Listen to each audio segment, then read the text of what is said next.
Microsoft के हिस्से को बेचकर 3 लाख एकड़ जमीन खरीदा है। 3 लाख एकड़ आप समझ सकते हैं, यानी आधा, मोटा मोटी आधा कोडरमा जिला। 3 लाख एकड़ जमीन यानी आधा कोडरमा जिला उतना जमीन खरीदा है। इसलिए आज हम कह रहे हैं कि लड़ाई जमीन की है।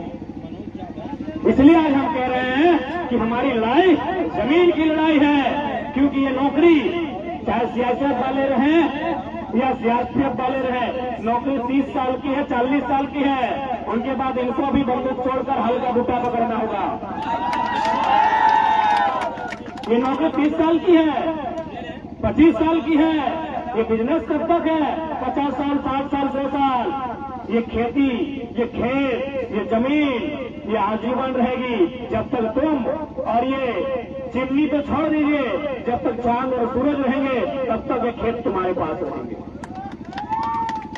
उस बात को दुनिया के धनी आपने बिल गेट्स ने समझा है, लेकिन आज भी हमारे रैयत, आज भी हमारे विस्थापित, आज भी हमारे गांव में रहने वाले मेरे काका, मेरे जेठा, मेरे मौसा, मेरे मामा, मेरे फूफा, मेरे दादा नहीं समझ पाते हैं कि जमीन क्या है। कोई भी सभ्यता, कोई भी संस्कृति हवा में पैदा नहीं होती है, वो जमीन में पैदा होती है। इसलिए लड़ाई जमीन बचाने की लड़ाई है। आज हम जो लड़ाई लड़ रहे हैं तो जमीन की बचाने की लड़ाई लड़ रहे हैं। यदि जमीन बचेगा तो फिर हम भी बच जाएंगे। तो आज क्योंकि बात करते हैं विस्थापन की, आज जब हम लोग आंदोलन का स्टार्ट किए थे तो हमारा नारा था 1932 का खतियार। ये आंदोलन लंबा गया, कभी भाषा को लेकर, कभी 60-40 की नियोजन नीति को लेकर, कभी विस्थापन नीति को लेकर, तो कभी खनन नीति को लेकर लगातार हम लोग आवाज उठाए हैं। और आज पुनः उसी आवाज के उठाने के क्रम में आज आपकी अवध राजधानी कोडरमा आने का अवसर मिला है। क्योंकि आज हमारी शत्रुता किसी से नहीं है, हमारी शत्रुता लोगों के विचारों से है। अतः जो भी प्रबंधन है, आपने किसको टेंडर दिया मैटर नहीं, आपने किसको टेंडर दिया मैटर नहीं, क्योंकि जब आप विधायक के पालतुओं को पाल सकते हैं तो जिनका जमीन गया है उन्हें अधिकार क्यों नहीं दे सकते? आप विधायक सांसद के पालतुओं को, उनके कार्यकर्ताओं को, उनके पार्टी के एजेंट को मैनेज कर सकते हैं, तो जिनकी जमीनें आपने ली है, जिन्होंने अपना वो जमीन, जिन पर पूर्वजों की धरोहर थी, आपने उसे अधिग्रहण किया है, तो फिर आप उन्हें अधिकार नहीं दे रहे हैं, ये अन्याय क्यों?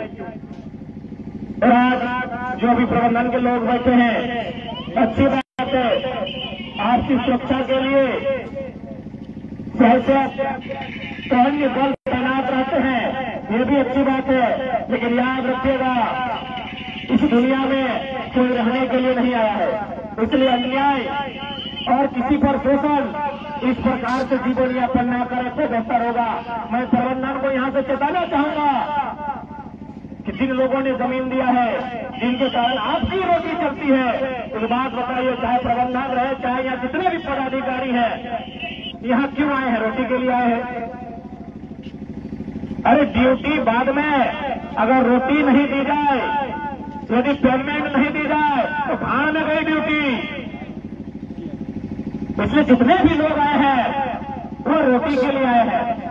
जितने पदाधिकारी हैं, चाहे कंपनी के रहे, चाहे फोर्स के रहे, आप यदि रोटी के लिए आए हैं तो इस बात का ध्यान रखिएगा, इस जमीन पर कभी हमारी रोटी का उपज होता था, ये जमीनें कभी हमको रोटी प्रोवाइड करती थी। तो आपकी रोटी यहाँ से मिलती है, आपकी रोटी डीवीसी के कारण मिलती है, तो हम रोटी खोजने